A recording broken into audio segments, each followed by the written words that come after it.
Voice of unity के एक और शो में मैं आपका स्वागत करता हूँ। जय हिंदुस्तान, जय भारत। नारी तेरे रूप अनेक। महिला एक तरफ एक जननी का काम करती है, एक गृहिणी का काम करती है, साथ-साथ में वो कभी बहन बनती है, वो कभी बेटी बनती है, वो कभी माता बनती है और वो कभी बीवी बनती है। ये उसके कई अनेक रूप हम लोग जानते हैं, हम लोग पहचानते हैं। आज की 21वीं सदी में अगर हम देखें तो महिला पुरुषों के बराबर कंधे से कंधा मिलाकर चलती है। हर जगह पे हम देखते हैं कि महिला बराबर से वो काम करती है जो पुरुष भी करते हैं। नौकरियों में भी हम देखते हैं कि महिलाओं का भी अच्छा खासा योगदान होता है। लेकिन आज का समाज अगर हम देखें 21वीं सदी में तो हमें संख्याएँ क्या दिखाती हैं, डाटा हमें क्या बताते हैं। अगर आप विश्व स्तर पर देखो, जो महिलाएँ बाहर पर काम करती हैं, जो अपने घर को छोड़कर बाहर पे नौकरियाँ करती है, विश्व स्तर पर आप देखें तो ये संख्याएँ बहुत डराने वाली है। हर 3 में से 1 महिला के साथ में शोषण होता है, शारीरिक शोषण होता है, यौन उत्पीड़न होता है, मानसिक रूप से शोषण होता है जिसको सेक्सुअल हैरेसमेंट कहते हैं। ये विश्व स्तर की जानकारियाँ मिल रही हैं। अगर इसके साथ में अगर हम देखते हैं तो तकरीबन-तकरीबन 15 से 20% ऐसे ही मामले सिर्फ रजिस्टर्ड होते हैं। इसके अलावा कोई भी मामला आपको रिपोर्ट होता हुआ नहीं मिलेगा। इसका मतलब संख्याएँ इससे कहीं ज़्यादा हैं। अगर हम अपने खुद के भारत को देखें, तो भारत की हालात भी इतनी अच्छी नहीं है। अगर हम 2019 के रिपोर्ट्स को देखते हैं, तो 2019 में तकरीबन-तकरीबन 18,334 मामले पूरे भारत में महिलाओं के यौन उत्पीड़न को लेके दर्ज हुए हैं। लेकिन अगर हम 2020 की तरफ आते हैं और 2020 को अगर हम देखते हैं, तो ये मामले कम हो जाते हैं। तकरीबन 17,003 मामले दर्ज होते हैं। तो इसकी वजह क्या है कि पूरे 1 साल में तकरीबन 1331 मामले कम हो गए। इसकी वजह ये नहीं है कि समाज में जो पुरुष रह रहे हैं, उनका मानसिक विचार बदल गया है, वो सुधर चुके हैं, वो अच्छे हो चुके हैं। इसकी वजह सबसे बड़ी वजह ये थी कि 2019 से 2020 के बाद जब हम पहुँचे तो कोरोना काल आ गया और महिलाएँ जो हैं, वो सीधे-सीधे अपने घरों पे काम कर रही थी। अब मैं ये पूरी की पूरी बात आपको क्यों बता रहा हूँ कि अंडमान निकोबार द्वीप समूह में अगर हम आज के वक़्त में अगर देखें, तो कुछ बातें चर्चाओं पे आई हैं। हमारे संज्ञान पे जो आया है, उसके बारे में हम आपको जानकारी देना चाहेंगे। सबसे पहले हम आपको बताना चाहेंगे कि कुछ दिन पहले एक जानकारी साझा हुई थी, एक विषय साझा हुआ था, जिसमें एक महिला द्वारा जो हमारे थाना है, पहाड़गाँव थाना, पुलिस थाना, वहाँ पर एसपी कार्यालय पे और डीजीपी कार्यालय पे एक कंप्लेंट दर्ज किया गया था, एक शिकायत दर्ज किया गया था। वो शिकायत क्या थी? उस महिला का कहना था कि 4 लोगों के खिलाफ उसने शिकायत दर्ज की थी। उसमें यौन उत्पीड़न का मामला था, यौन शोषण का मामला था, शारीरिक शोषण का मामला था, मानसिक उत्पीड़न का मामला था। ऐसे कई मामले उसने दर्ज किए, ऐसे हमें खबरें मिली है। और उन मामलों में उसने जिसके खिलाफ शिकायत की, वो कौन था? वो सबसे अहम बात है यहाँ पे कि हमारे पूर्व जो मुख्य सचिव रहे हैं, उनके नाम से शिकायत दर्ज हुआ है। उसके बाद में प्रशासन के उच्च अधिकारी के नाम पे शिकायत दर्ज हुआ है। उसके बाद में पुलिस के एक आला अधिकारी का नाम भी सामने आया है और उद्योगपति में से भी एक जन का नाम यहाँ ऐसे सामने आया हुआ है। ऐसी खबरें हमें मिली हैं। अब अंडमान के हालात क्या हैं? आज संडे का दिन है, हर कोई अपने काम में व्यस्त है, हर कोई अपना काम कर रहा है। तो हम लोगों ने सोचा था कि थोड़ी ग्राउंड रिपोर्ट ले लें कि संडे इतना अच्छा वक़्त बीतता है कि लोग अपने घर पे क्या कर रहे हैं, छुट्टियों का वक़्त कैसे बिता रहे हैं। तो हमारे संज्ञान में एक बात आया कि कुछ महिलाओं ने एक जगह पे इकट्ठा होकर इस विषय में लोगों को जागरूक करने की कोशिश की। महिलाओं के अंदर इस विषय में काफ़ी आक्रोश है, काफ़ी नाराज़गी है, काफ़ी गुस्सा है। उसकी सबसे बड़ी वजह ये है कि इतने दिन के कंप्लेंट होने के बाद भी, इतने दिन की शिकायत होने के बाद भी अंडमान निकोबार की प्रशासन और अंडमान निकोबार की पुलिस विभाग द्वारा कोई तरह का एफआईआर अभी तक दर्ज नहीं हुआ है। लेकिन अगर आप देखें कि अगर कोई आम नागरिक इसमें इन्वॉल्व होता, इसमें मिला-जुला रहता और उसके नाम से अगर ऐसी शिकायत होती तो फौरी तौर पे फौरन जो है सबसे पहले एफआईआर दर्ज हो जाता था। आइए हम इन महिलाओं से सबसे पहले बात करते हैं और उसके बाद जानने की कोशिश करेंगे कि आज संडे के दिन में जब पूरा अंडमान निकोबार आइलैंड छुट्टियां मना रहे हैं, तो वो यहाँ पर आके किस विषय में आपस में एक दूसरे से चर्चा कर रही हैं, वार्तालाप कर रही हैं और किस विषय से वो एक दूसरे के साथ जुड़ी हैं। आपको बहुत बहुत बहुत शुक्रिया। आज के दिन हम सब एकत्रित हुए हैं। थोड़ा सा आप लोगों को भी लग रहा होगा कि रीज़न क्या है जिसकी वजह से हम सब साथ मिले हैं। रीज़न एक्चुअली में है बिंदु जी। हम सब अलग अलग सेक्टर में काम करते हैं, नो डाउट, और सबको जोड़ने का जो रीज़न है वो हम आगे डिस्कस करेंगे। मैं थोड़ा सा बताना चाहूँगी बिंदु जी के बारे में। बिंदु जी जिस चीज़ से मैं उनके साथ जुड़ी थी वो है दिव्यांगजन बच्चों के साथ मैं काम करती थी, और उन्होंने बीआरसी में दिव्यांगजन बच्चों के लिए बहुत बहुत बहुत ज़्यादा अपना एफर्ट डाला, जिसकी वजह से आज वृक्षाबाद में जो दिव्यांगजन का इंस्टीट्यूट है वो बहुत ही अच्छा काम कर रहा है। उनके साथ साथ बहुत पेरेंट्स ने भी उनका साथ दिया, जिसकी वजह से वो एक बड़ा सा एक ऑर्गेनाइजेशन आज के डेट में है। इसके आगे डिफरेंट सेक्टर्स में एक्चुअली बिंदु जी जो है सोशल वर्क का काम करती है। पहले बिंदु मैम से बात करने से पहले मैं ज़रूर चाहूँगा कि यहाँ पे बता सकूँ, यहाँ पे दिखा सकूँ कि किस तरह से महिलाएं यहाँ पे जुड़ी हुई हैं। उसके फ़ौरन बाद हम बिंदु मैम से बात करना शुरू करते हैं। थोड़ा सा मैं बता दूँ कि आज के जो विषय पे है, कई महिलाएं यहाँ पे जुड़ी हुई हैं। इनका जुड़ना क्यों है, किस वजह से आई हैं, इस विषय में हम बिंदु जी से बात करेंगे सीधे सीधे। आइए सीधा रुक करते हैं बिंदु जी की तरफ। बिंदु जी, छुट्टी का दिन है, संडे का दिन है, सभी अपने घर पे एंजॉय कर रहे हैं। क्या हो गया, क्या मसला आ गया कि महिलाओं को एक जगह आपने इकट्ठा कर लिया?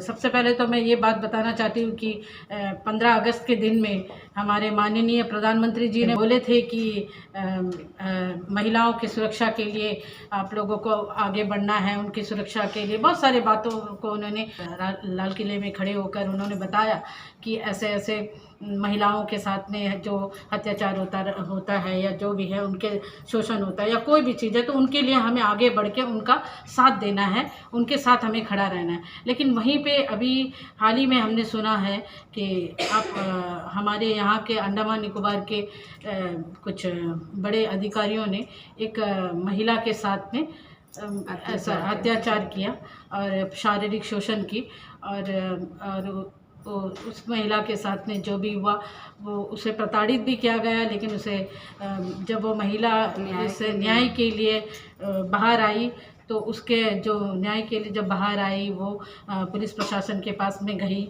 लेकिन उसका जो परेशानी को जो उसने बताया, उसके परेशानी को वहाँ पे एफआईआर नहीं काटा गया। वहाँ पे उनका जो परेशानी को जब बताया कि मेरे साथ में ऐसे ऐसे शारीरिक शोषण हुआ है और जो मेरे साथ में जो मुझे प्रताड़ित किया गया है, तो इसके बावजूद भी उसके जो बात को नहीं सुना गया। जैसे आप लोगों ने सुना होगा निर्भया कांड जो दिल्ली में इससे पहले हुआ था, निर्भया कांड को आपने सुना होगा, आपने देखा होगा कि पूरे भारत के लोग, भारत के महिला आगे बढ़कर उसमें बढ़ चढ़कर भाग दिए और उसके लिए उन्होंने लड़ाई लड़ी और उसे न्याय दिलाया।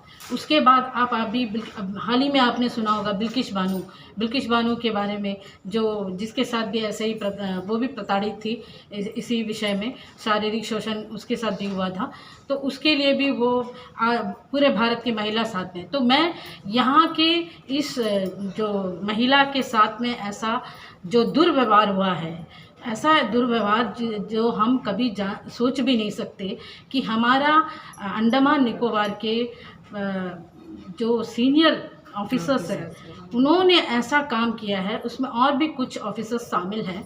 तो मुझे मैं बहुत दुखी होकर इस बात को कहना चाहती हूँ कि ये जो हुआ है ये बहुत गलत हुआ है। बिंदु मैम, हमारा कुछ सवाल है आपसे, चंद सवाल है जो अभी भी अनसुने, अनजाने और उलझे से सवाल हैं।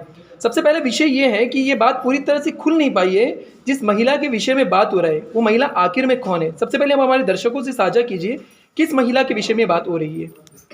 मैं खासकर एक कानून में भी है कि जिस महिला के साथ अगर शोषण होता है तो मैं उसका नाम नहीं लिया जाता। मैं उस महिला को जानती हूँ, मैं उसके नाम भी जानती हूँ, मैं उस महिला को जानती हूँ। मैंने कोशिश भी की थी मैं उससे बातें करूँ, लेकिन वो हो नहीं पाया क्योंकि कुछ कुछ उनको रोक रहा था उनका, तो इसलिए मैं उनसे बात नहीं कर पाई। तो इसीलिए मैं उस महिला का नाम तो नहीं लेना चाहती हूँ।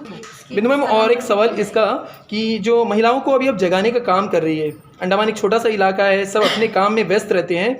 अब आपने जो एक मुहिम शुरू की है कि महिलाओं को जगाएं और इस बारे में बताएं कि जिस तरह से निर्भया का कांड देखा है, जिस तरह से बिल्किस बानो का कांड देखा गया है, उस तरह से इस बेटी के साथ ना हो जैसा आपने बताया, तो इसका मुहिम आप कब तक और कहाँ तक ले जाने वाली है? मैं इस मुहिम को, मैं सबसे पहले तो अब मैंने ये शुरुआत तो मैंने किया है। अब मैं चाहती हूँ कि मैं हर जगह, हर एक छोटे छोटे गांव में, हर एक एरिया में जाऊं, और अंडमान निकोबार के हर एक जगह में, इवन यहीं पे नहीं, मैं निकोबार जो भी छोटे छोटे द्वीप है, जैसे अमाया बंदर है, डिगलीपुर है, नील है, हैवलॉक है, मैं सब जगह, जो जिसे स्वराज द्वीप आजकल शहीद द्वीप और स्वराज द्वीप कहते हैं, तो मैं वहाँ सब जाऊँ, जहाँ कर मैं सारी महिलाओं को अवेयर कराऊंगी, जागरूक कराऊंगी। बिंदु मैम, हमने कोशिश की थी जब ये विषय चर्चा में सामने आ गया था, तो उस वक्त हम लोगों ने कोशिश की थी कि पुलिस के आला अधिकारियों से बात करें, लेकिन कोई भी अधिकारी, जब हम लोग कार्यालय पे गए, डीजीपी कार्यालय पे गए, एसपी कार्यालय पे गए, कोई भी अधिकारी इस विषय पे बात करने के लिए बिल्कुल भी तैयार नहीं है। आपको क्या लगता है कि आपके मिलने से कोई अधिकारी आपको इस बारे में कुछ बता सकता है, या तो अधिक जानकारियां आपको मिल सकती है? हमारे दर्शकों से साझा कीजिएगा। मैं यहाँ के प्रशासन पर भरोसा, अब जब ये बात मैंने सुना तो थोड़ा सा भरोसा नहीं रहा ऐसे बात, लेकिन अब जब नया, मतलब जो उच्च अधिकारी हूँ वो यहाँ से चले गए हैं, अब जो उच्च अधिकारी यहाँ पे आए हुए हैं, मैं उन पर बहुत भरोसा कर सकती हूँ। और कल मैं इसी विषय को लेकर डीजीपी के पास में जाऊँगी और मैं उनसे बातें करूंगी, और मुझे पूरा विश्वास है कि सर, जो डीजीपी साहब है वो हमारा साथ देंगे। अंततः हमारा 2 सवाल है बिंदु मैम। एक सवाल ये कि अब आपकी फौरी तौर पे, मतलब अगले पल की सबसे बड़ी मांग क्या होगी इस विषय पर? मैं सबसे बड़ी मेरी यह मांग होगी कि जिस महिला ने यह कंप्लेंट दिया है उसका एफआईआर दर्ज हो। मेरी सबसे बड़ी मांग यही है कि जिस महिला ने इस कंप्लेंट को किया है उस मामला का एफआईआर हो, और जल्द से जल्द और सख्त से सख्त कार्रवाई हो। ये मेरी पहली मांग है। आखिरी सवाल और सबसे अहम सवाल, बिंदु मैम, सोच के समझ के आज की परिस्थिति को ध्यान में रख के बताइएगा, अंडमान की बेटियां, बहुएं, बहनें जो किसी कार्यालय में काम कर रही हैं, किसी अफसर के अधीन या तो किसी उद्योगपति के अधीन, क्या वो सुरक्षित हैं आज अंडमान में? नहीं है।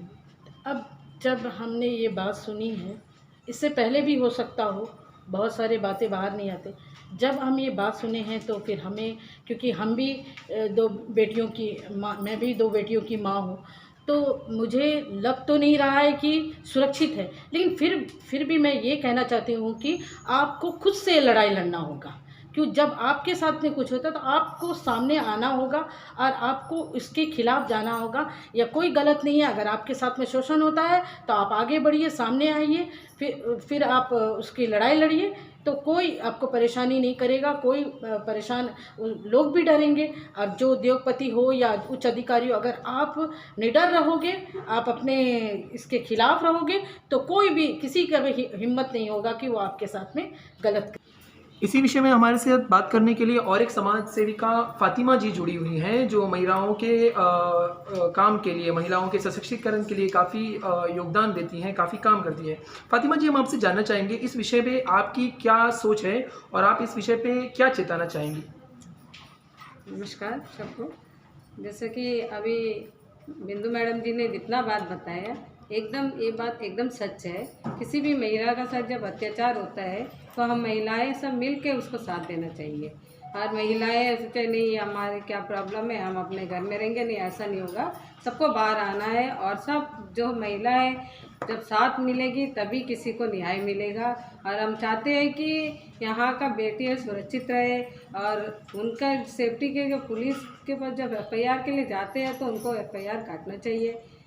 किसी भी अधिकारी के ऊपर, वो चाहे कोई भी हो, उनका पुलिस का जो काम है उनको करना चाहिए, चाहे वो कोई बड़ा अधिकारी हो चाहे छोटा जन हो, किसी के ऊपर भी। पुलिस तो प्रोटेक्शन और सेफ्टी के लिए होता है। जब पुलिस ही ऐसा करेंगे तो कहाँ जाएंगे जनता यहाँ के। फातिमा जी, एक छोटा सा सवाल, एफआईआर में देरी, क्या इसके पीछे कोई साजिश चल रही है? क्या किसी अधिकारी को बचाने की कोशिश कर रहा है पुलिस विभाग? इस बारे में आप क्या बताना चाहेंगे? यही तो हम भी सोच रहे हैं कि क्यों नहीं एफआईआर कट रहे हैं, ये साजिश है या किसी के दबाव में है या डर है, यही हम भी नहीं समझ पा रहे हैं। तो अदरवाइज उस महिला को न्याय मिलना चाहिए। हमारा यही मकसद है कि उस महिला का जल्दी से जल्दी एफआईआर का दर्ज हो जाए और उस जो न्याय है उसे जल्दी से जल्दी न्याय मिले। अंत में मैं इतना बताना चाहूँगा कि ये जो चीज़ें हुई हैं, ये जो चीज़ें हो रही हैं, इसमें महिलाओं के अंदर बहुत बड़ा आक्रोश है और महिलाएँ छोटी-छोटी सभाएँ करती हुई, छोटे-छोटे आपस में मीट करते हुए, लोगों से मिलते हुए, वो उनको जगाने का काम कर रही हैं। वो उनके अंदर बता रही हैं कि अंडमान की बेटी के साथ ऐसा गलत हुआ है, इस विषय में आप भी जाग जाइए। अंडमान में छुट्टियाँ कहीं मिल सकती हैं, कहीं लोग छुट्टियाँ मना सकते हैं, संडे कहीं आ सकती है, लेकिन जिस घर की बेटी के साथ ऐसा हुआ है, उस घर वालों को ही पता है तकलीफ क्या है करके। ये हिंदुस्तान नहीं भूलेगा। 2012 में जब निर्भया कांड हुआ था, तो ये हिंदुस्तान की महिलाएँ उस महिला और उस परिवार के साथ खड़ा था। ये हिंदुस्तान नहीं भूलेगा कि 2002 में जब बिल्किस कांड हुआ था, तब से लेके 2022 में जब ये कांड दोबारा से सुर्खियों में आ चुका है, तब भी पूरा हिंदुस्तान इंक्लूडिंग अंडमान, यहाँ की महिलाएँ, यहाँ के लोग, सशस्त्र लोग जो हैं, उस विषय में उस महिला के साथ खड़े हैं।